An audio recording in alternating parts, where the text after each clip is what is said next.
We start the second session. Now, in the second session, Josef Teichmann from the Polytechnic of Zurich present the second part of the second session, more technical session. Josef is a professor in the Polytechnic of Zurich and is co-author of the development of machine learning tools for finance industry. He's a member of the financial team, and he has developed different tools and research in this area, theoretical and practical approximation. And he will introduce us the topic together, generative and agentic. Josef, thank you very much. Thank you, Francesco. Thanks for the kind words. Thanks for having me here. I'm happy to co-talk with my friend Bastian about fundamentals of generative AI, and in contrast to the talks we heard so far, I will not be afraid to use mathematics from time to time. For the non-mathematicians in the room, just ask me if you feel that there is something which you do not understand. And for the mathematicians, I hope to bring something something original to your mind.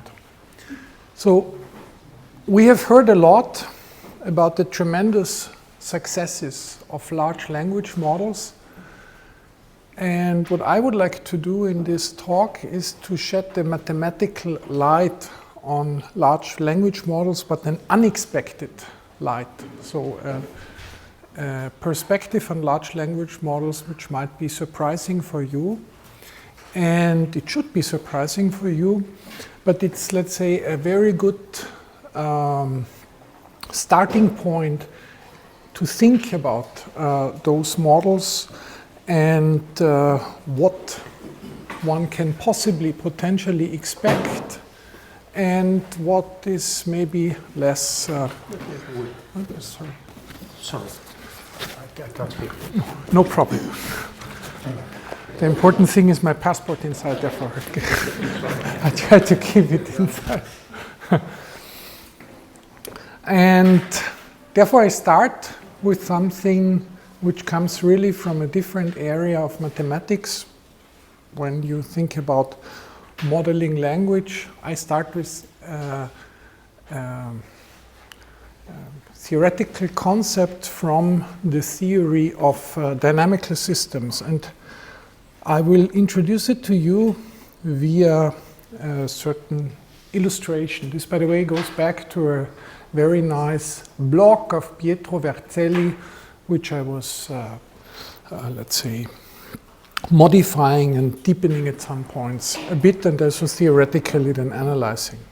So just follow me the next 10 minutes for a journey which is bringing you into different waters, but waters you also know. So what is here on this slide, you don't have to go into detail here. It is, for the mathematicians, you would see a differential equation here. A differential equation which runs in three-dimensional space. So when you are solving this differential equation a long time, you see a trajectory in three-dimensional space, right? And it's a special trajectory what we see. We will see that this trajectory remains in a relatively well-defined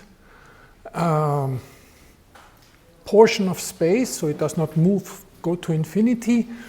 But it somehow does not repeat itself. It almost repeats itself. So when you look at it, and it's of course a famous phenomenon, it looks like that. So this is a long-term solution of this system. You see it moves in three-dimensional space on this 8, or on this somehow performed 8, but you do not precisely know where you are within this structure after a certain amount of time. So it's an example of a so-called chaotic system. You have to calculate in a very fine way to know where you are, but it has an attractor, this chaotic system, meaning that approximately you can very well say where this trajectory will move. By no surprise, this has to do with climatology, weather prediction, and in weather we have a similar phenomenon. You can roughly say how will be the weather in May in Granada, but you can, in a year, but you cannot predict how will it be on a certain day. Climate is something which you can relatively accurately predict, not the weather on a particular day. So this is the solution of this differential equation, and I make now a little experiment with you. I tell you, which by the way might be true for everybody, nobody could read how the differential equation looks like. I tell you, you don't know how this equation looks like, and you even don't know how this solution looks like. The only thing I give you as an information is actually the one of the three coordinates of this solution. So this looks like that. If you just follow the x coordinate of this 8, you have the time point, and then it goes up and down and up. So this is when you just move between the different rings of the 8. Yeah. I give you this information and I ask you, can you say something, having only this information, about the dynamical system which is behind, which is generating this? You might say this is a very difficult question, maybe even impossible to answer. How should you do that? You have such a partial information, a piece of information which is obviously not enough in order to determine the system. Can you still say something about the system? You might also say this is maybe a very difficult question, but it's a very practical question. Because if I show you, let's say, the S&P 500 index, yeah, then you see just the index moving around every day, But everybody would agree that it's clear that this is not the whole information. There is other information behind, or the index the names contributing to the index, and the volumes for the names, and maybe some additional information. So we actually have precisely the same situation in finance. I have a partial observation of a complicated phenomenon, and I want to say something about the dynamics. Yeah. So in that sense, it is a difficult question, but it is an obviously interesting question. We are dealing all the time with this type of question. So the question is, what can we say about this dynamical system when we just have a partial observation of the system? What can we say about the system?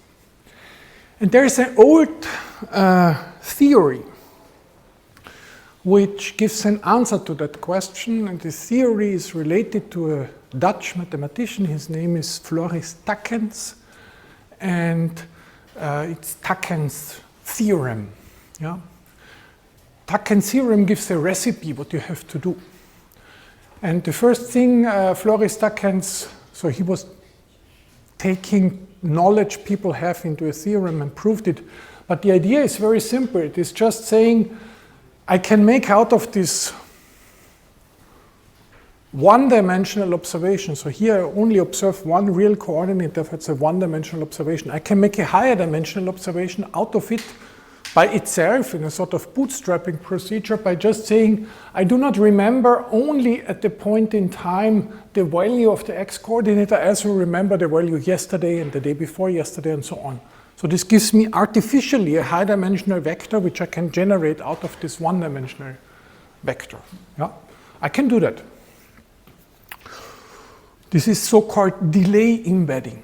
So it means that you do not only remember today's index value, you also remember yesterday's and the day before yesterday and so on. So you get something higher dimensional. And then what the recipe is take these moving vectors in space, analyze its most important contribution. So this is nothing else than a principal component analysis, right? This is performed here. And then look on the most important movements you have in this vector. And look what it found. It found precisely the same thing, now created out of the one-dimensional observation. So this means in the observation, together with the past in the whole window, you have, at least for this special example, hidden inside, in a funny way, the whole dynamics. Yeah? That's unexpected. It's a famous theorem, Teichmann's theorem, and it tells when you have a partial observation, it is very good to look at the past window of what happened in order to understand at least, I use now a mathematical word, topologically, the whole dynamics.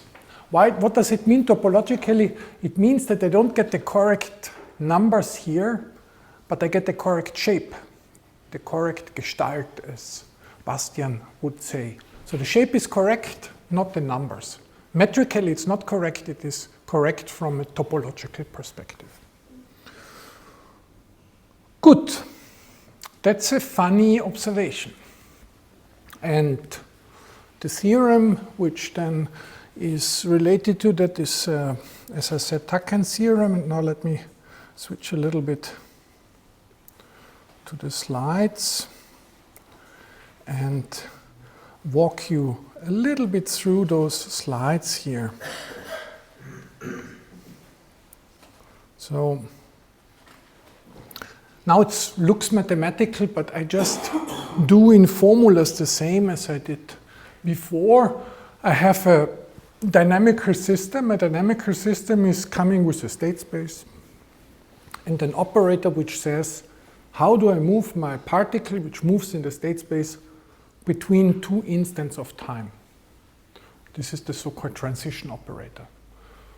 Before it is given in form of this differential equation. And the full observation would be that you see actually the whole thing moving in space and making this 8. The partial observation means I only see the x coordinate of it. So this is stated here. This is a partial observation with an observation operator phi of this trajectory.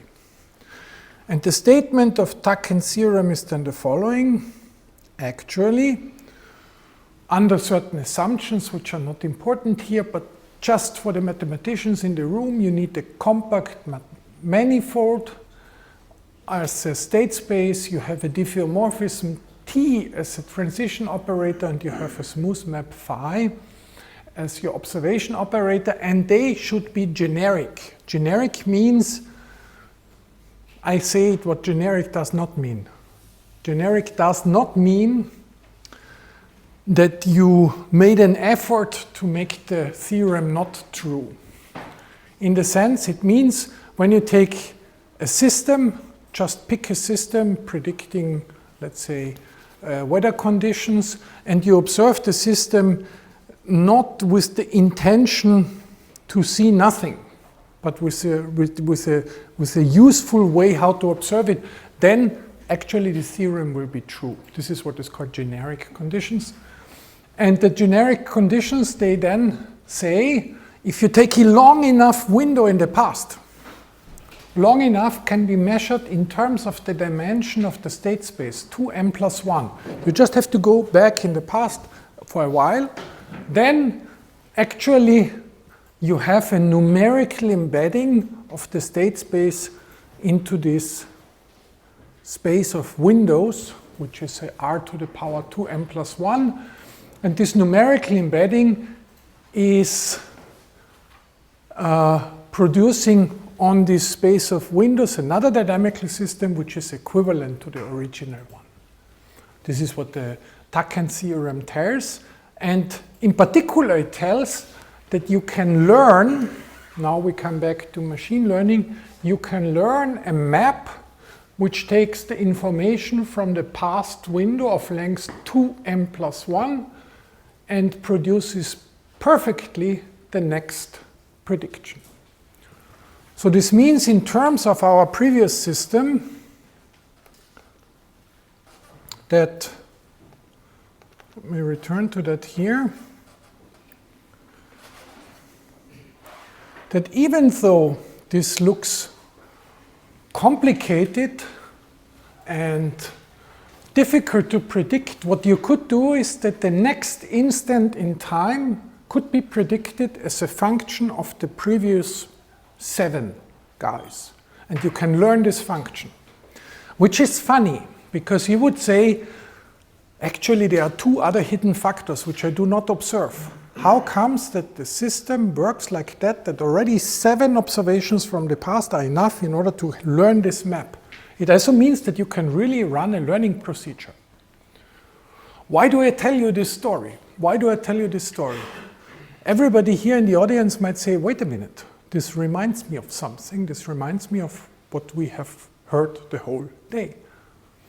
What did we hear the whole day? You have a certain context in language. You go back, words, tokens, and then you are learning with a finite context window, something about the next token.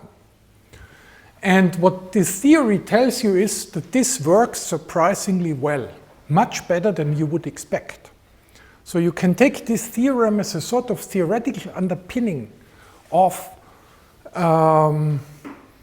large language models in the sense that you say a context window carries information about the hidden structure which is behind language.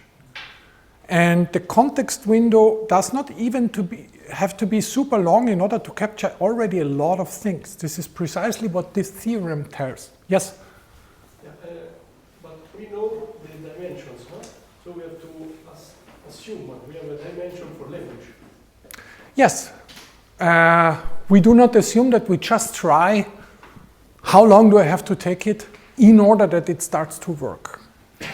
And what is the huge advantage, by the way, of Teichmann's theorem? It was very nice that you asked this question. When you apply Teichmann's theorem, you don't have to construct the M. It is very difficult often in reality to construct the state space. The state space might be very complicated. It's much easier to construct the space of windows where you observe, because this is just given to you by data. You can say, data, give it to me, fine, I'm happy with that, I learn already on that. And in language it's precisely the same. If somebody comes to you and tells to you, please tell me the state space of your mental states out of which you can predict the next token, then you would say, well, I don't know myself, and that's a difficult task. It's much easier to say, I listen to you for 10 years, I take everything you produce, and I learn how you produce the next token. And this theorem tells you precisely that this method has a chance to work. And it works better than we believe. So that's somehow the first thing I wanted to tell you. Large language models are, or can be seen from a perspective of Teichmann's theorem, that context-dependent modeling has a good chance to work better than we would expect. Please. Is that G function in the theorem unique, or?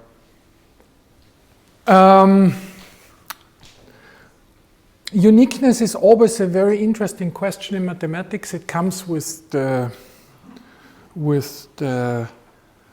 state space of definition. In that sense, if the space of definition is large enough, no. You only know that you find some function. But let's say on the data, you have a unique association of a certain window to the output. So it's a uni-valued function which on the given data is unique. But if you consider it from a perspective that you say the data are a subset of something larger, there it does not need to be unique. The important thing is that it exists. You have such a function, because you would naively expect that there is no function as something multi-valued, because there's some hidden factors behind, but actually not. And I could show you here, it's also funny to observe it. Maybe I just show you the results. So you can ask yourself, is this G rather something linear or maybe something non-linear? And the first thing I do here, I try here a linear learning. So I just say G is a linear map, a regression on the past.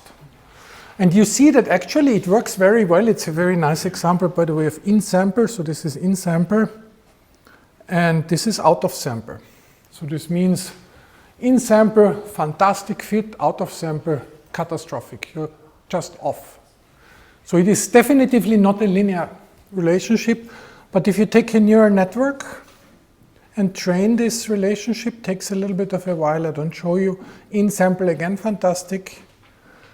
Out-of-sample, as good as you can expect, because this is a chaotic system. You cannot expect that you can predict long, but you can predict a little bit. And this is what works, and this works very good. And I just would show you, if I had a little bit more time, if you take instead of one coordinate you observe 2 coordinates, or even 3, you would not get better. So in that sense, it's very good what you get from the one-dimensional observation. It's funny, it's surprisingly good. So that's this first little thing I wanted to show you. Context-dependent modeling is somehow better than we would expect. It's better than we would expect. And it helps us also to avoid constructing the state space. You remember Bastian was also saying what people tried in the 60s when they wanted to create artificial intelligence. They wanted to write down all the rules of being intelligent, having an intelligent conversation. This would be really here constructing the M and constructing the dynamics thereon. But this approach failed because it is very difficult to write down all the rules about all sorts of mental state, how you produced a language out of it. It's much easier to observe and then to learn on long observations, which are called massive amounts of data, as our colleagues were introducing it in the morning, which are used here. Yeah. So this is this first little thought I wanted to share with you. Large language models are dynamical systems tailor-made to work under partial observation, where the method of choice is to take a context window and then to try to predict from those context windows the next step. Just as a disclaimer, Teichmann's theory is a deterministic theory. So it has no stochastic element. And there's even a statement that stochasticity does not really fit into this theory. And we did in a somehow recent work, maybe 1.5 years ago, we showed that actually you can do it also with stochasticity. So in that sense, it's a modern interpretation of this Teichmann theorem, just to say that. So there was also something to do from a scientific perspective. So that's the first thing I wanted to show you. This brings us, at least from the perspective of large language models, it gives a strong argument why context-dependent learning has a point. This is not that you always miss out a lot. The dynamics you can actually capture if the model or if what you are modeling is generic. Yeah. That's the first thing I wanted to tell you. Now we go back again and we believe that. And now let us try to do a little bit how that really looks with large language model. How do they really look like? What are they? Yeah. And this is now the second invitation. This is related to lectures of a person who was already mentioned today too. It is Andrej Karpathy. You know maybe about him. He's one of the main heads, developers behind OpenAI developments, and he's also a very, very gifted lecturer. So he gave fantastic lectures on on large language models, and he introduced in particular something which is called a nano GPT. Nano means very little, 10 to the power minus 9 to be precise. It's not completely precise in the calculation here, because you all know now the backbone of large language models are GPTs. What does it mean? Yes? A GPT architecture is they call it early transformer. Well, it stands for generative pre-trained transformer. Generative pre-trained transformer. It's a somehow an abbreviation which does not tell super much. The only thing it tells is transformers are an architecture piece of the neural network, so they are so-called transformers. Pre-trained means, yeah, they are trained, voila, trained on data. And generative means they are used to generate something. So in the language of our, let's say, dynamical system, you would say, I learn the function g, and then I try to, by the use of the function g, to generate the trajectory into the future of this system. So in that sense, it is generative. This is what it does. Now it is not, so it is, we have this time series perspective now, the backbone of the GPTs. Let us look now for very simple data settings, and this was suggested kindly by Andrei Karpathy, and build ourselves such GPTs, which we can also train on our local machines. And you will see it's interesting to do that, and you see a little bit this phenomenon that it actually has a tendency to work much better than you would expect. And by the way, it's didactically very interesting to do that. So let us look a little bit on that. And you see here, we start with something very, very simple. So we start with a list of names, just first names. Yeah? And the names are Emma, Olivia, Ava, Isabella. So these are just first names in English, right?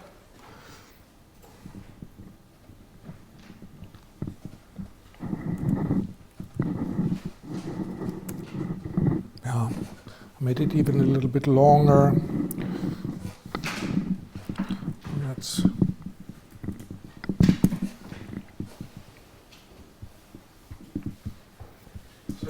yes.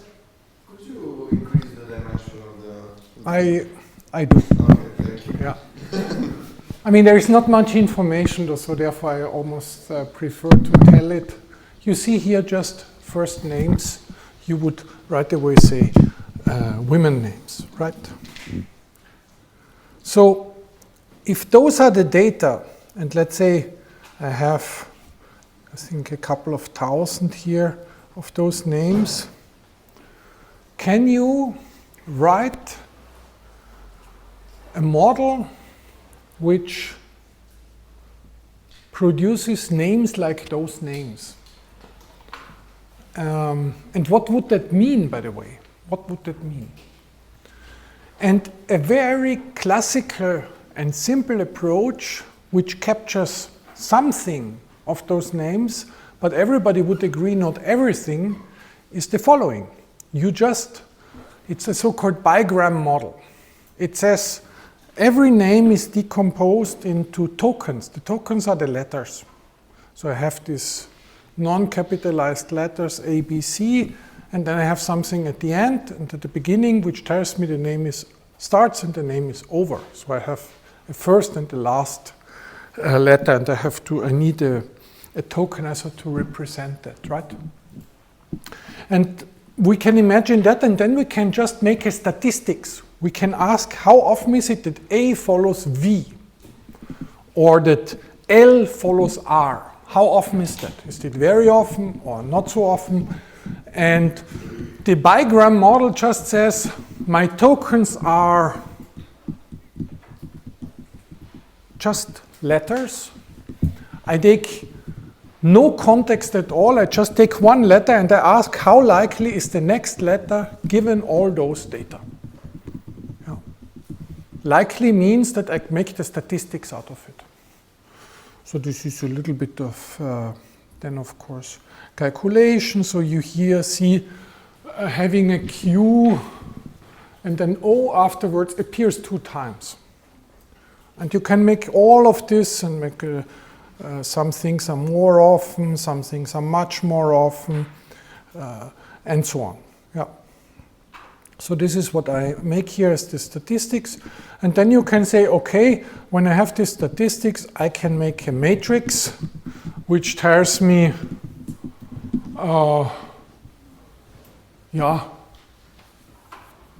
that you end with an A appears in this list of names 6,640 times. That you have, so the point means you end with an A. That you have AA appears 556 times, AB appears 554 times, and so on. So you have for all pairs of letters, you know how often they appear in your data set. For all pairs. So this is obviously less information than the names. This is a partial observation. I just extract the statistics of my letter pairs which appear here. So this corresponds in the previous language as a partial observation. And when I only take this information, I can create now a model by just saying I calculate the likelihood coming out of that, and then I take a certain letter, let's say the letter A, and I roll a dice, I make a random number, and I ask myself, okay, what does a random number generator give me for the next one? And the next one could then be, let's say, a B, because it was relatively likely to see it. Yeah?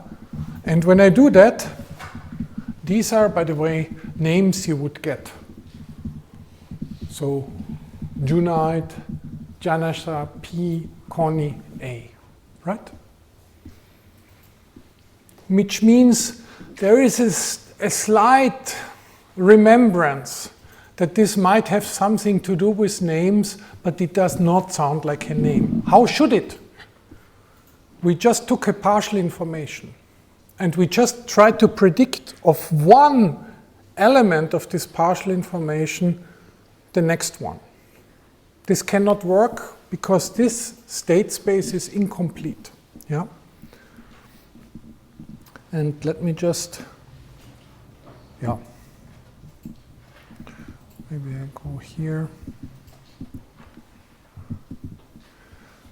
Just to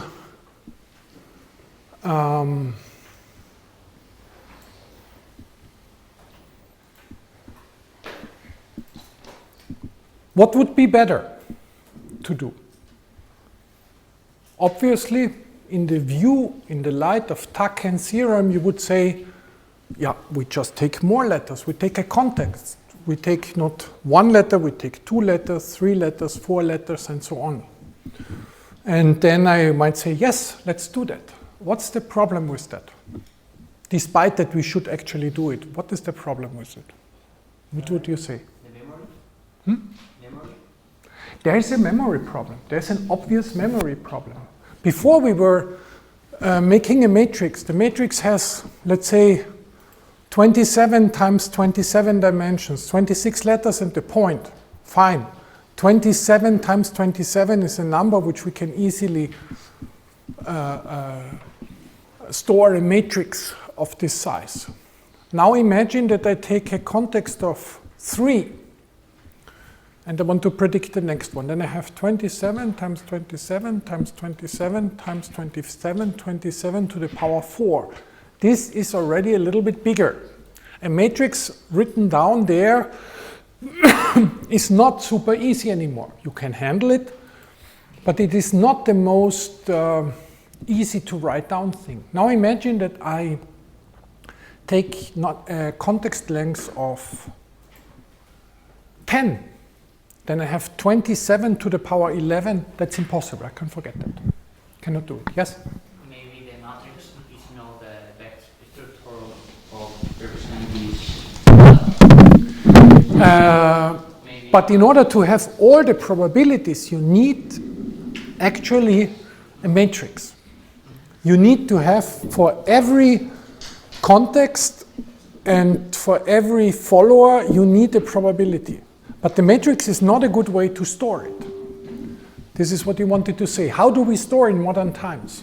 For example, tree or a heap. Yeah? A heap.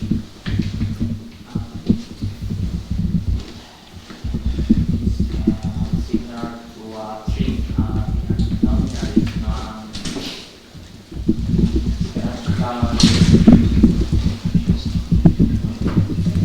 Answer, neural network.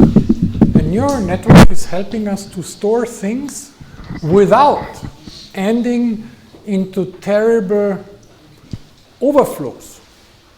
So a neural network is a way how to store this super large matrix in a very efficient way. That's the huge advantage of neural networks. They allow us to do things which previously you just would not be able to do. And how does it that? It does precisely what Bastian says. It takes the tokens, these are the letters, embeds them into some space, and then I have them in some r to the power 27. So these are just some vectors which are hanging out there. And then there's a neural network taken which takes 1, 2, 3 vectors. If I have a context of 3, 4, this is the target. And then the neural network should produce the probability. And the neural network is doing that in a way which sounds first like a disadvantage. It sounds as if you don't do the correct job. It does it not completely accurately. It makes a little mistake, but the mistake plays in your favor because the mistake just says, don't take the data too seriously. Approximately produce the data, and then you get the result. So this was a neural network which I used here. And these are the names I get when I use the neural network. And if we were looking in detail, you would see there's a tiny little difference to before. So it is not perfect, but it is more or less the same. So the neural network does a job of storing the information of a huge matrix which otherwise you could not store. And it does it in a way which is approximately correct and surprisingly efficient. Therefore, it is not only that neural networks store well, they are in some respect also the only tools I have available in order to store things which I could otherwise just not store if I did it precisely. So it maps the huge amount of numbers which you would have to a certain number of parameters, the weights. And if I want to have now a number out of this huge matrix, which I could not write down, I just take my weights, calculate the value from the neural network, and that's it. And now you can run the thing, and you can say, well, I take a bigger context, and you train the network there on this bigger context. And if you're going down a little bit and let it train a little bit, you would see then names which look like that. Still not perfect, but already from time to time there might be names, Daria, which you can recognize as sort of names which might be on that list, but are somehow also new. So actually this name is not on the list. It's not copy and paste what is happening here. It's just using the statistical properties of having 3 letters. What is the probability of the 4th one? Storing it approximately and then predicting from it. So this is a simple generative AI you can build for yourself, and you can really run it on your mobile phone if you want. This is very, very cheap. So these are few parameters you need here for the network, and also the training is very cheap. So we understood now the principle. The principle is actually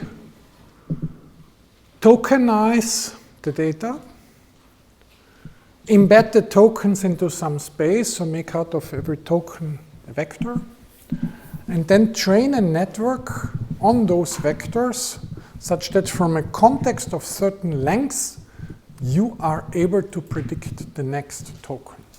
Yeah?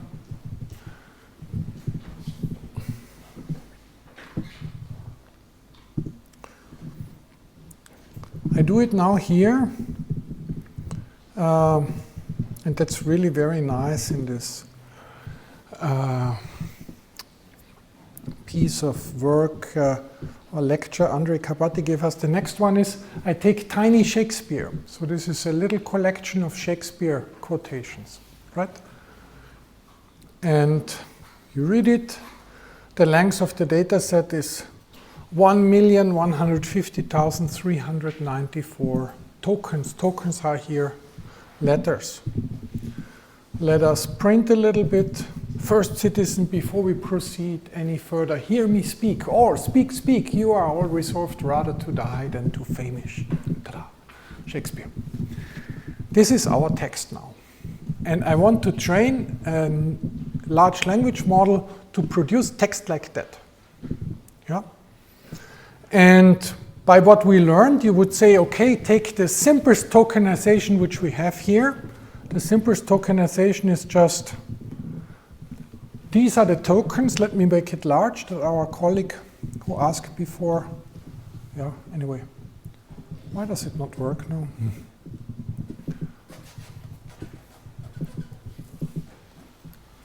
Yeah. You see here, these are the tokens. Space, exclamation, and so on.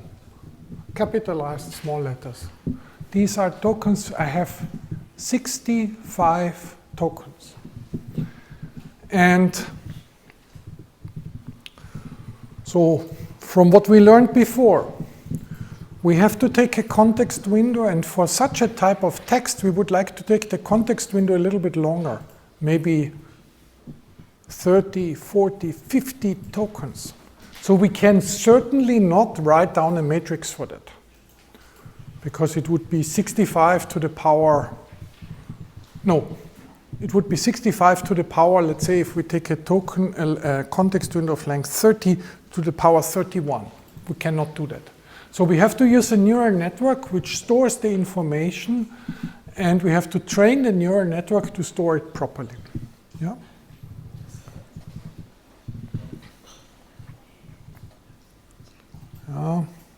So first I make the embedding, I make numbers out of the tokens.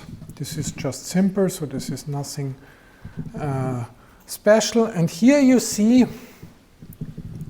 already the speciality of this thing here. So I have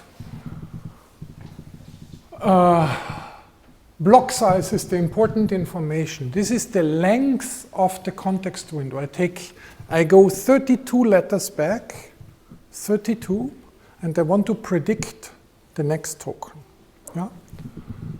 And then there are a couple of numbers which are particular or in particular guiding or driving the system. The important thing for you to know is maybe not the details about that, but that there is a neural network here which is storing the information probability to get token number 33 after 32 predecessors. Yeah. So I have initiated this thing. By the way, enjoy it here. This is the full code. This little thing here is not super long. The full code of a full working GPT. So we are talking here of 200 lines of code, and if you were going through it, you would see the longest part is just preparing the data. So you're reading in your text, tiny Shakespeare. Then you are chopping your text into tokens. The tokens are the letters. Then you're embedding the letters into some vectors. And then you define a network which learns to predict the next token from the previous one. So it's just calculating with a maximum likelihood method the probabilities. I start now the training that you see that we are here not talking about crazy things, but something which has a chance also to work. So this will take maybe to the end of the lecture, this training. So it takes maybe 15 minutes. What does this mean here? 0.209729. What does this mean? Parameters. How many are that? 200,000. Something like 200,000 parameters. These are the weights of the neural networks. 200,000. Is this a large number? When it comes to your income, yes, depending on the currency in which you measure. Let's say Swiss francs, 200,000, nice salary. When it comes to the number of, when you take another currency, not so nice salary. Depends really. So the answer is it depends.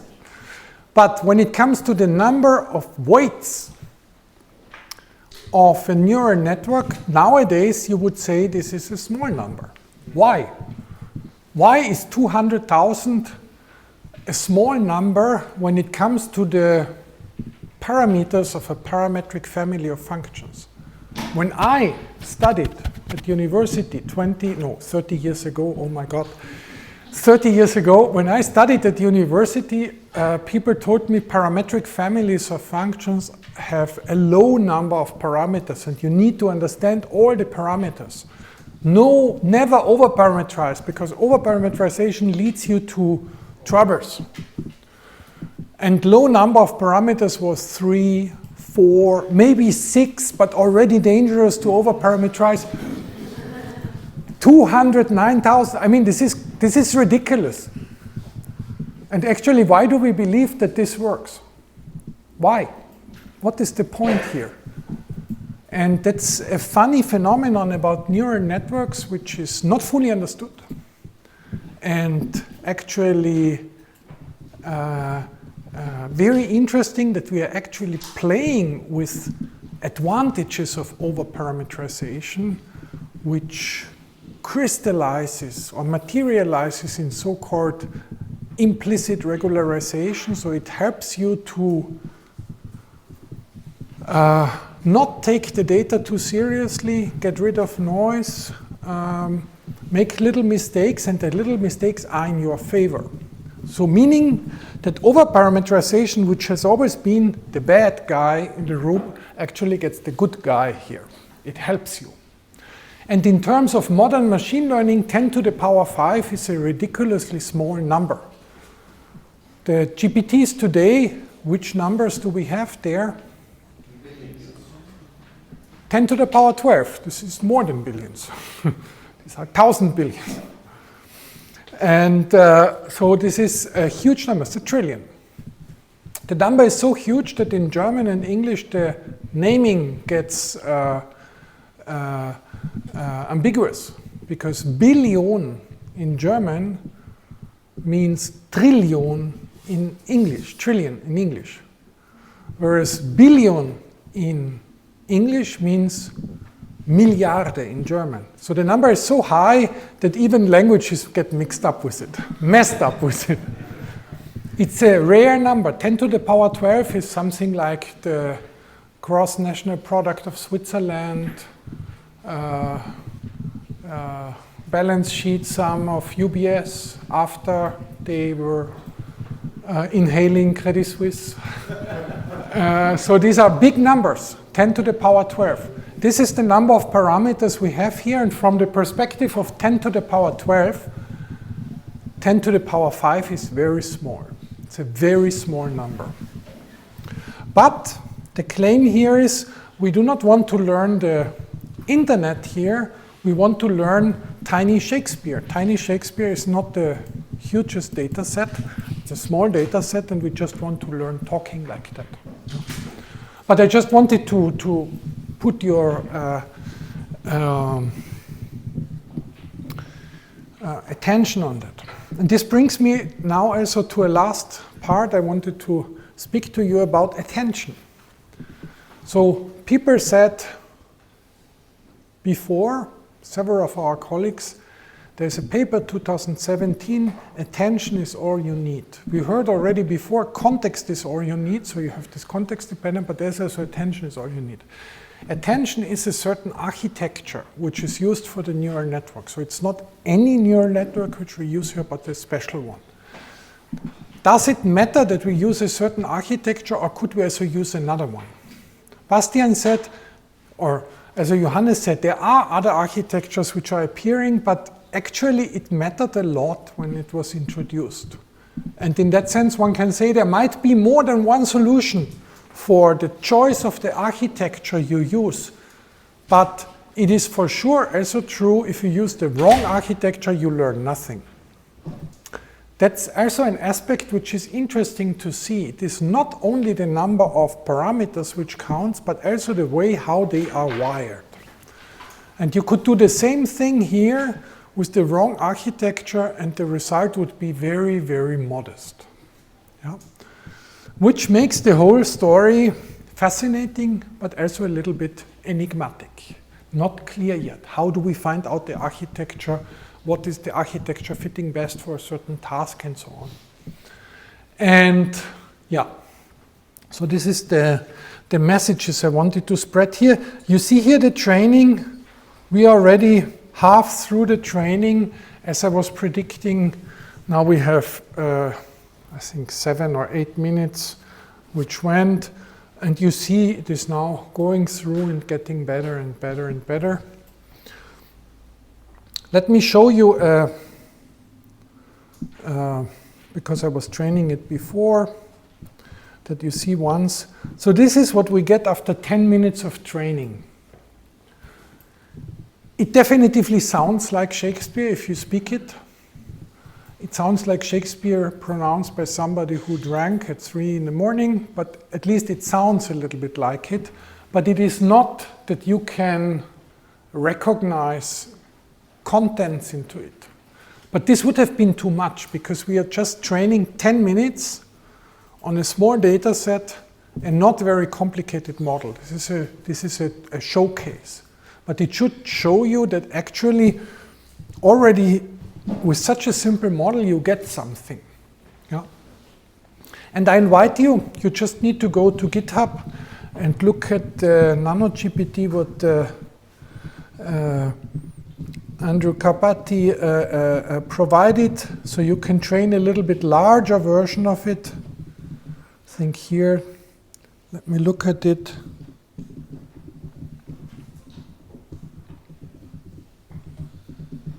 So here we have a context of 256. And same training set. Here I was training for about 1 hour on a GPU, but a standard GPU, what every laptop has.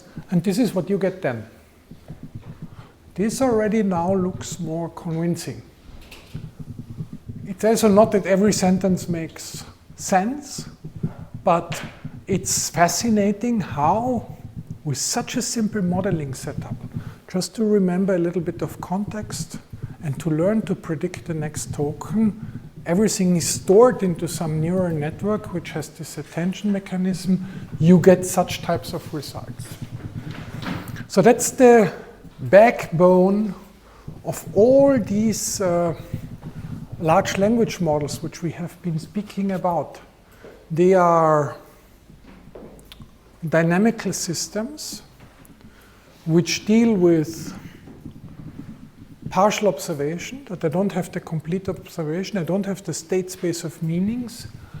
And just from listening to this long sequence of tokens, so this many dialogues, you are able to learn more than you would expect out of observed data, even if the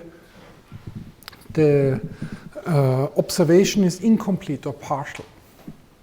Yeah. I'm a mathematician from my training, and also so I really love mathematics. And I did a good part of my life mathematical finance. I like also mathematical finance, stochastic analysis, the mathematics for banking and finance, insurance. And since 10 years I do machine learning, artificial intelligence in banking and finance. And of course, an interesting question you ask yourself from a perspective of finance is, if those models work so well for natural languages, can we also use it for the language of finance? What does it mean, the language of finance? The language of finance are first prices.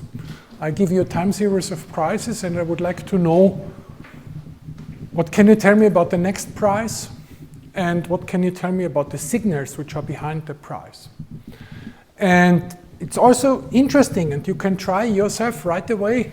Take a GPT, as you were programming it already here, and instead of giving it a time series of tokens, give it a time series of prices. Does it learn the grammar or the structure or the semantics of those prices? And the answer is yes, of course it does. It does not predict you the next price. How should it? Because there's too much independent noise of it. But what is behind the price, the signal, there is a good chance that it picks it up. And that's also interesting to use those models, these new set of models, which are context dependent and work with storing information in neural networks, to use them in order to produce financial time series. Yeah. And also Google tried that. There's a time series tool where Google was just training on all sorts of time series with all sorts of context lengths GPTs. And with this little story at the end, I think I finished now my talk, which was a little bit different than the others before. A lot of formulas, a lot of code, very hands-on. I hope I could tell you a little bit that there is a fascinating aspect about large language models, namely they are unusual time series models, unusual in the sense that they work on context and not on states of the system. And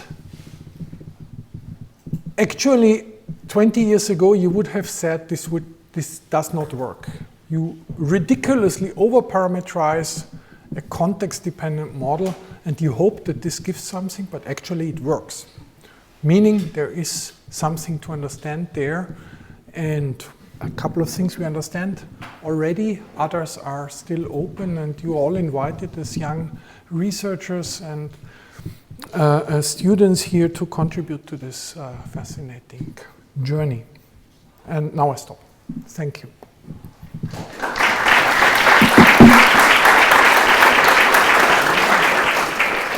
Questions? Please. Common question.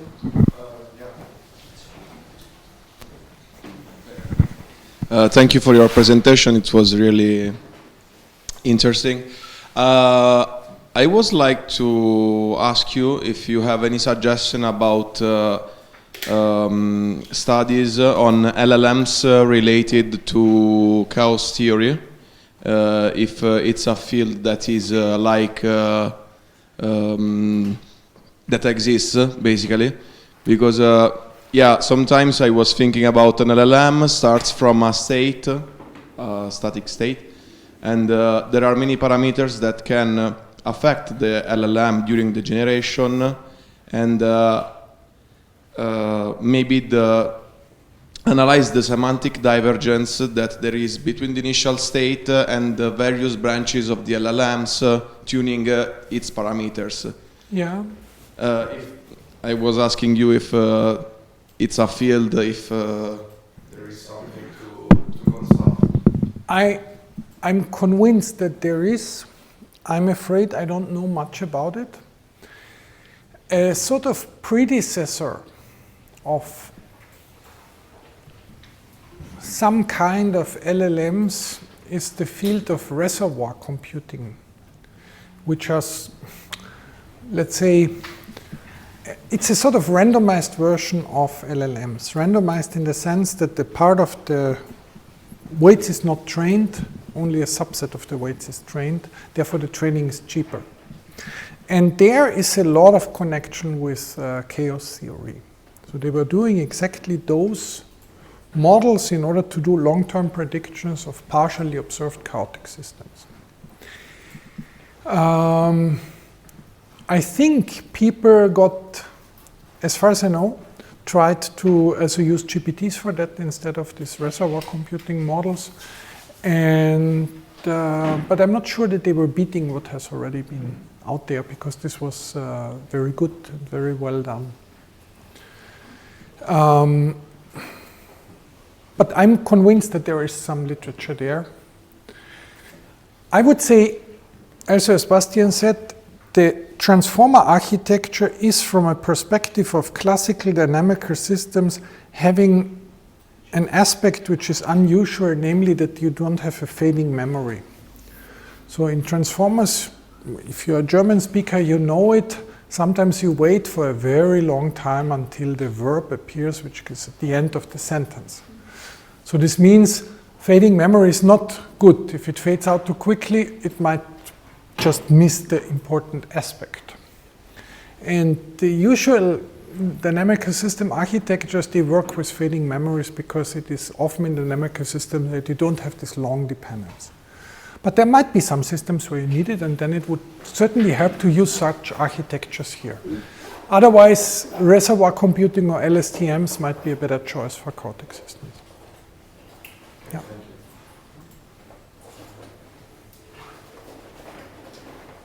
Other questions? If that's not the case, I wish you a great evening. Thank you.